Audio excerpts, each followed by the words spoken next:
أعوذ بالله من الشيطان الرجيم بسم الله الرحمن الرحيم.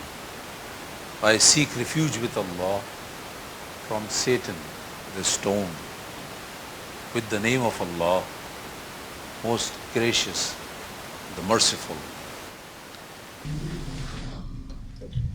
Assalamu alaikum wa rahmatullahi wa barakatuh.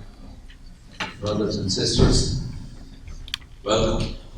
On behalf of International Islamic Propagation Center, Canada, I would like to welcome you all. And our team sincerely thank you for attending this lecture session, taking some spare time out of your busy schedule. Jazakallah. My name is Ala Muhammad, and I will be your host for this lecture event.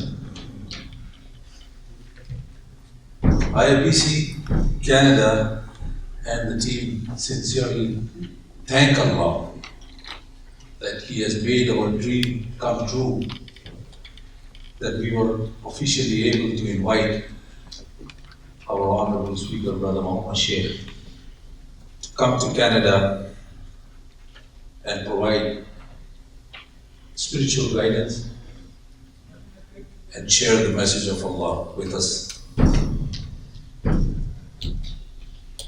We are also humbled and thankful to Brother Muhammad Shaikh to accept our invitation and come here in spite of several challenges.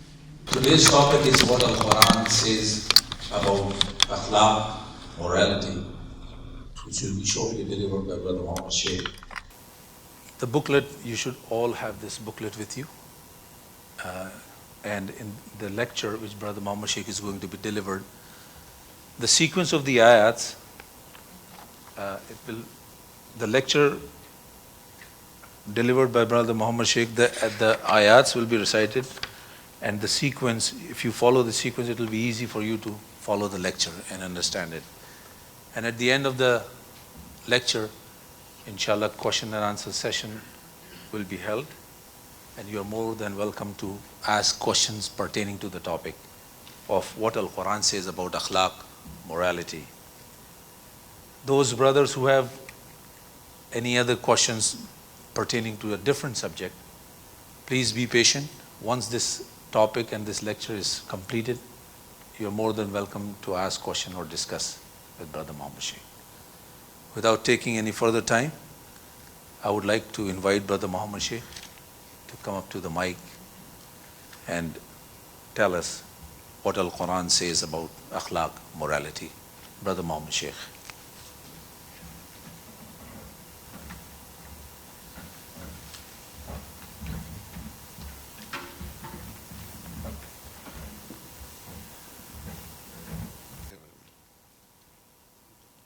Okay.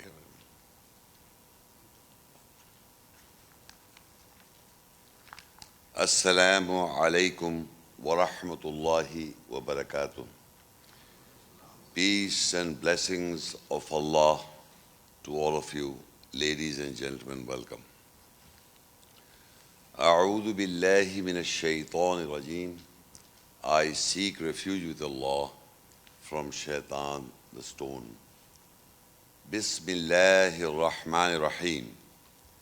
With the name of Allah, most gracious, most merciful. Akhlaq, an Arabic word which means morality, moral consciousness, morality. In English, the doctrine or system of moral human conduct that describes the values concerning what is right and what is wrong, the harmony to ideals of right human conduct, and what is ilmul akhlaq, that is ethics or morality, the science or discipline that deals with what is good and bad with moral duty and obligation, a system of moral values, a set of moral issues or aspects. This definition is simple in English, But why I have selected this topic was internationally in the media, people say many things about Islam and terrorism, they correlate. So I'm going to recite few verses about these verses, and one can understand easily that these verses can be accepted by the atheist, by the Christian, or even a Jew, or any person who doesn't have any religion. So these, what I'm going to read, and I will redirect, ask people, is it difficult for a person to obey or follow what is mentioned in the Quran in regards to morality? For example, you can go page by page. In Surah Al-Isra 17, Ayah 23. وَقَضَى رَبُّكَ أَلَّا تَعْبُدُوا إِلَّا إِيَّاهُ وَبِالْوَالِدَيْنِ إِحْسَانًا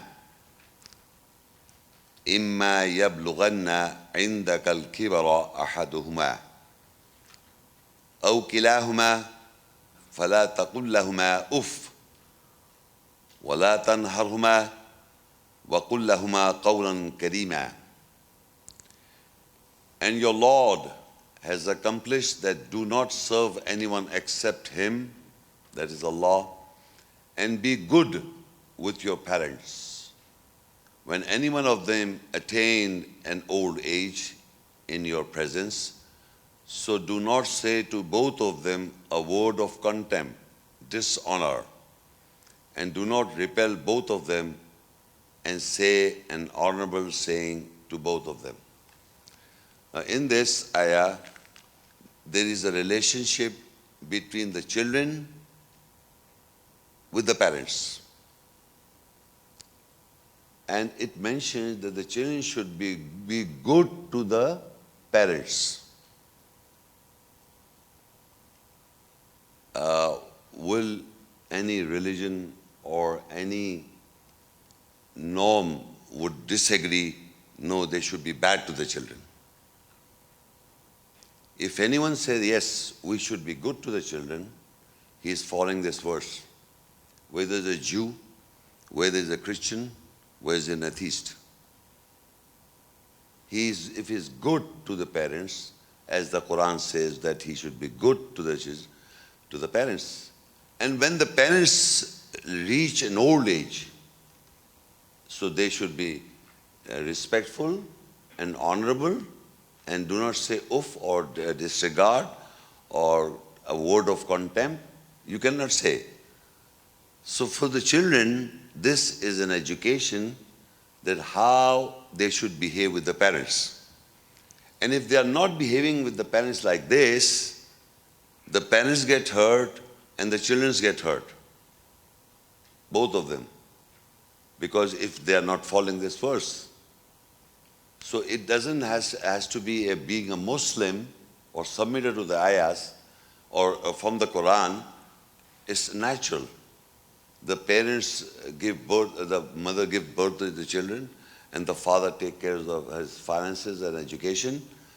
And the child knows that as he grows and he sees that my parents are doing such a laborious work for me, so when I get old, so they should take care of me. I should take care of them. So what I'm going to read, you just analyze in this environment or any environment of the world or any religion of the world can contradict. No, the children should be bad to the parents. They should misbehave to the parents.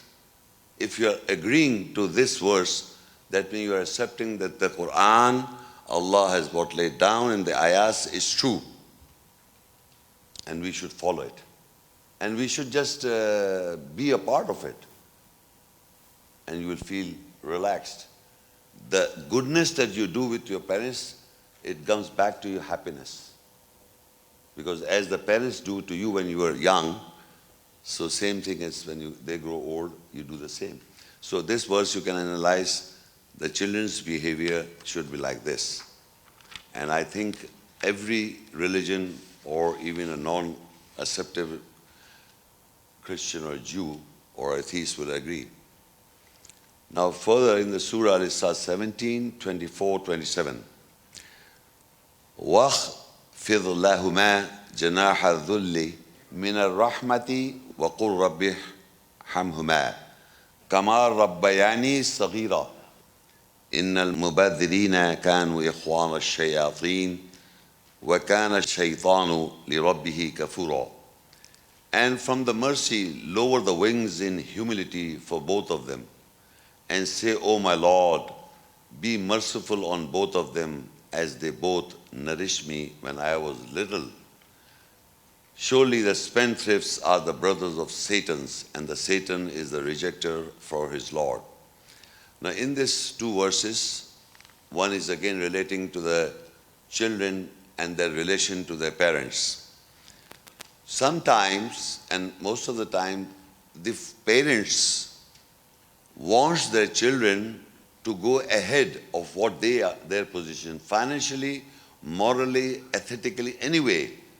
It is the only parents that they would like their children to go beyond their education, beyond their study and beyond. Otherwise the other people won't. You won't like your friend to go ahead of you. I'm in a way saying that, but only the children, the parents want their children to go beyond. So if the children go beyond their father's or parents' education, so Allah says, lower your wings. Lower your wings means you don't fly high, because your father and parents did when you were little. So they took care of you. So now you are going into high into airs, like I've done this and I've done that, and some intellectual children and they go beyond the education of the parents and they want to be big. So Allah says, lower your wings, means lower your flying. Flying is a spiritual, metaphorical language, which means that you have to lower yourself in front of your parents and be merciful on both of them.